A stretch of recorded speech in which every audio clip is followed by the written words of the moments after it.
పార్టీని సింగిల్ హ్యాండెడ్గా నేనే మోసాను. జగన్ గారికి నేరుగా ఆయన ఆదేశాలను తీసుకొని నేను, జగన్ గారు, ప్రశాంత్ కిషోర్ ముగ్గురం ప్లాన్ చేసి మిగతా అందరి నాయకుల్ని కలుపుకొని పార్టీని ముందుకు నడిపించాం. నేను అప్పుడు కూడా నెంబర్ 2గా భావించలే. ఆ తర్వాత కాలక్రమేణా అధికారంలోకి వచ్చిన తర్వాత ఒక 6 నెలలకి ఈ నెంబర్ 2 అనేటటువంటిది మిథ్య అనేటటువంటిది నేను కూడా గమనించాను. ఈ యొక్క కోటరీ నేను గతంలో ఏదైతే చెప్పానో ఈ కోటరీ సభ్యులందరూ కూడా నా మీద తినగవేము తీయనుండు అనేటటువంటి సామెత నాకు గుర్తొస్తూ ఉంది.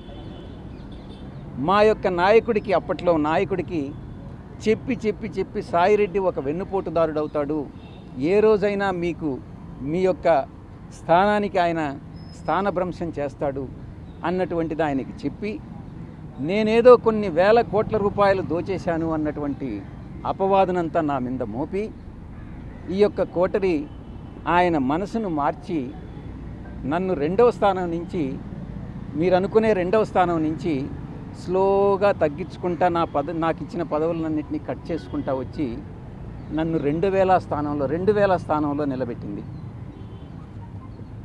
చాలా అవమానాలు పాలయ్యా. ఈ కోటరీ మరొక్కసారి చెప్తా ఉన్నా, ఈ అవమాన భారం తాళలేక, ఈ కోటరీ యొక్క వేధింపులు తాళలేక నాకు అప్పట్లో నా నాయకుడైనటువంటి జగన్మోహన్ రెడ్డి గారి మనసులో స్థానం లేదని గ్రహించి వేదన చెంది నేను పార్టీ వీడడం జరిగిందే తప్ప వేరే ఏ కారణం కాదు.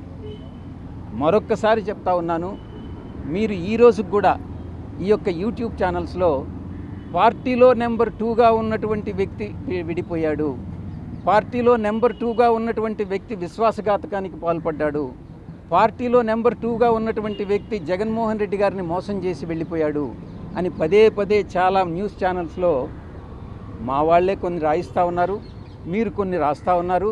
దాంట్లో కొన్ని పెయిడ్ ఆర్టికల్స్ ఉన్నాయి, కొన్ని మామూలుగా మీరేదో ఆత్మసంతృప్తి కోసం మీరు రాసుకుంటా ఉన్నారు.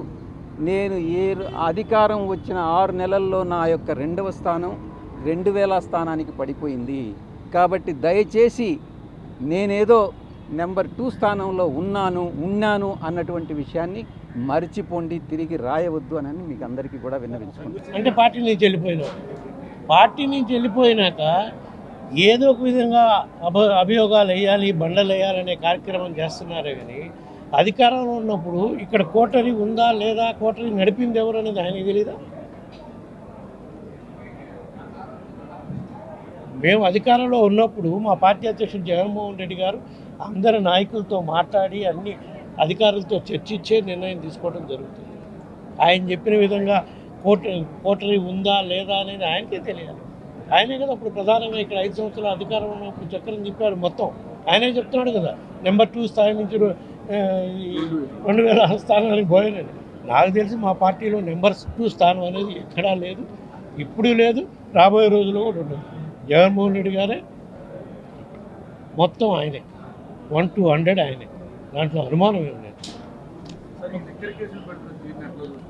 ఒక్క లిక్కరే కాదండి, మా పార్టీ వాళ్ళపై నాయకులపై ఏ విధంగా మా పార్టీ నాయకుడు జోగి రమేష్ మీద కేసు పెట్టారు, ఆ విధంగా మిథున్ రెడ్డి గారి మీద కేసులు పెడుతున్నారు, అక్రమంగా ఎన్నో కార్యక్రమాలు చేస్తున్నారు, లిక్కర్ స్కామ్ అని భూతత్వంలో చూసే కార్యక్రమం చేస్తున్నారు, ఆ విధంగా కొంతమందిని భయపెట్టి లొంగ తీసుకునే కార్యక్రమం చేస్తున్నారు.